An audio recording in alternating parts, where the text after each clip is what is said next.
Assalamu alaikum to all my talented students. I hope you are all doing great.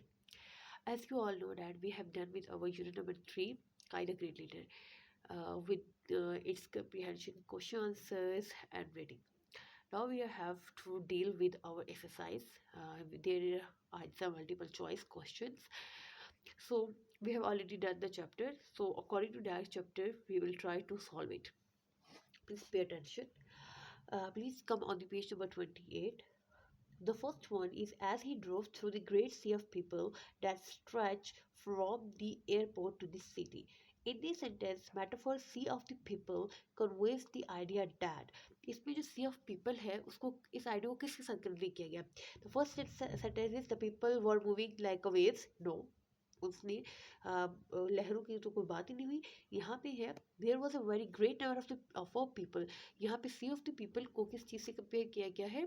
Greater number of the people who were there to welcome the Quaid-e-Azam.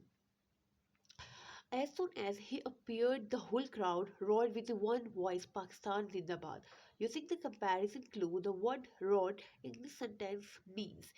यहाँ पे road word को किस तरह, क्योंकि कहा road का मतलब अक्सर ये कहा जाता है कि चीखना, तो उसको किस सेंस में यूज़ किया गया है? एन एंग्री वॉइस, जो वो चीख रहे थे कि क्या उनकी थोड़ी सी गुस्सेली और नाराज़गी वाली वॉइस थी, या लॉन्ग थी और बहुत गहरी आवाज़ थी, या इरिटेटेड थी, तंग करने वाली थी, या एनॉयड थी, या फिर उकता जाने वाली थी. हम सबको पता है कि वो जो वॉइस थी वो क्या थी? A long deep voice. The third one is through all the excitement of those first days in the life of the young nation. के यहाँ पे those first days जो है of the days जो है in the life of the young nation means young nations को in this sentence the phrase young nation represents कि young nation किस चीज़ को represent कर रही है? We all know that the newly developed country को कर रही है जो कि 14 अगस्त 1947 को डेवलप हुई. अनडेवलप कंट्री नहीं, नॉट फुली फॉर्म्ड कंट्री को भी नहीं कर रही, यहाँ पे एडवांस कंट्री को भी नहीं कर रही. हमारा फर्स्ट ऑप्शन होगा the right one.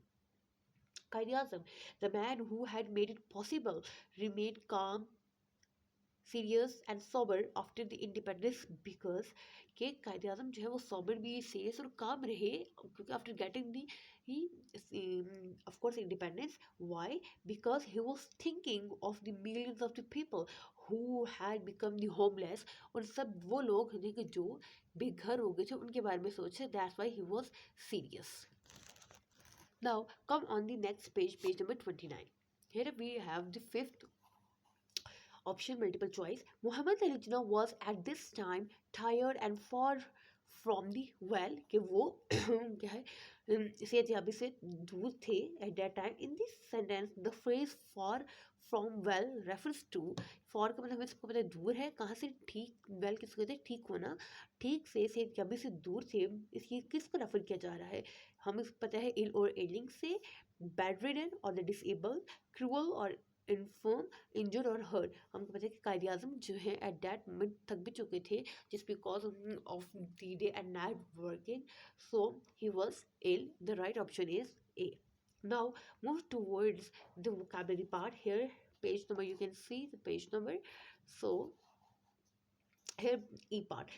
The first I'm going to read the question. Find the meaning of the following words from the dictionary and identify the part of speech of the words through the abbreviation used. हमने abbreviation use करनी है and we have to identify. Here first we have to understand the meaning and then we will go forward for the move towards the parts of speech, identify them. Ferocity का means मतलब क्या होता है? गुस्सा और angriness. क्या आपको किसी पे सही तरह रेज भी कह सकते हैं और फिरोसिटी गुस्से को भी कहते हैं. तो फिरोसिटी क्या है? It is a noun. तो आप इस पर छोटा सा लिख देंगे एन, क्योंकि हमें एब्रीविएशन यूज़ करनी है तो स्मॉल एन आप लिख देंगे. The next word is a remind. Remind का मतलब होता है कोई याद दिलाना, कोई चीज़ को, किसी चीज़ को याद दिलाना. ठीक है, किसी चीज़ को याद दिलाना. तो इसका हम इसको वर्ब लेंगे, इसके ऊपर छोटा सा वी लिख देंगे. The next word is determination. Determination कहते हैं कि पुख्ता अज़म होना, कि आपका आप जिस चीज़ पे हैं आप पुख्ता है, स्टेड फास्ट है. ठीक है, इसको हम लोग एज अ नाउन भी यूज़ कर सकते हैं और एज अ वर्ब भी. ठीक है। Crowd, the next one crowd, हम नाउन भी यूज़ कर सकते हैं और वर्ब भी। फॉर एग्जाम्पल क्राउड हम कहते हैं रश को, ये क्राउड को हम वर्ब किस तरह यूज़ कर सकते हैं, let makes a sentence, crowd was at the airport to welcome the Qaid Azam. Here we use the crowd as a noun. How we can use that crowd as a verb?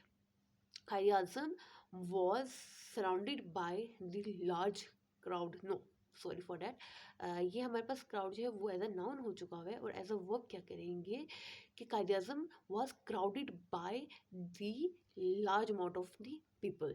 तो क्या है यहाँ पे crowded की सिर्फ verb की तरह है। The next one is sober. Sober का मतलब होते हैं एडजेक्टिव, ठीक है। सॉबर को हम एज एडजेक्टिव लेंगे कि कायद आज़म की या किसी बंदे की सॉबर और बहुत ही संजीदा और डिसेंट पर्सनैलिटी थी। Now move towards the F part. Consult a thesaurus and find out the antonyms of the following words. पहले हम इनके थोड़े से देख लेते हैं सिनोनिम, और फिर हम एंटोनिम्स लिखेंगे। सीरियस का मतलब होता है संजीदा, ठीक है। इसको हम लोग जो अगर हम इसका, क्योंकि एंटोनिम का मतलब क्या होता है कि ऑपोजिट वर्ड के उसका हमने मुतसाद लिखना है। उसका क्या होगा, सीरियस का ऑपोजिट क्या होगा, फनी, ठीक है। वायलेंस का होता है तशद्दुद, तो इसका ऑपोजिट क्या हो जाएगा, पीस। और वीकनेस का मतलब होता है कमज़ोर, और इसका जो ऑपोजिट होगी वो स्ट्रेंथ भी हो सकता है और पावर भी हो सकता है। डिलाइट का मतलब होता है खुशी, जॉय या प्लेयर, तो मगर इसका ऑपोजिट क्या होगा, सॉरो, सैड। इसका हमने एंटीनम लिखना है। The last word is harmony. Harmony का मतलब क्या होता है कि किसी के साथ आपकी हार्मनी है, you have a good relations, ठीक है। बट कन्फ्लिक्ट क्या होता है, तजाद, ठीक है। कन्फ्लिक्ट क्या होगा, तजाद and against the views or something. That's all about today lecture. Thank you so much.